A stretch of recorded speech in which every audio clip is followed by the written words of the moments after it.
Anaa dhufu nooruu arheebuu hin teenya simannaa keessummaaf silaa jimmatu fakkeenya.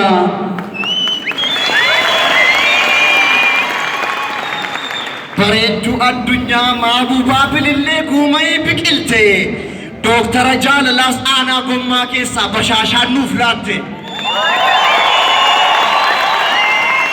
Biyya abbaa Jifaar mootii shanan gibee jaalalaaf tokkummaan keessatti laboobee aadaaf duudhaan isaa kan nama hawwatu jimma alagaallee kan ofitti hammatu.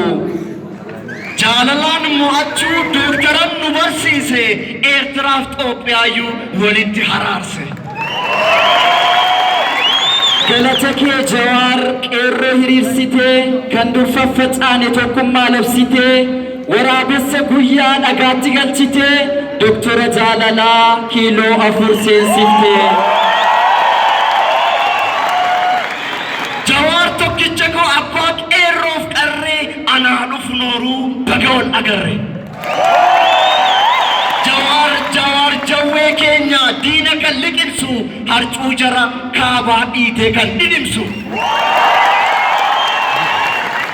Dhufaatii kee Jawaar abdiin eegaa turree beellamni dheeratus takka abdiin murree kunoo wal agarree.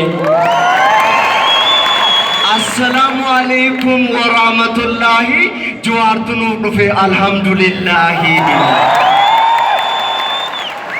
Sagantaa jalqabuuf nutis qoqophoofne maal callistanii nu laalture hamilee nuun laanne.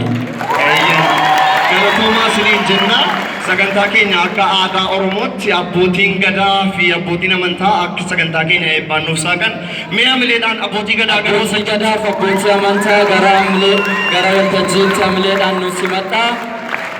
Akkuma aadaa Oromoof akkuma amantii keenyaatti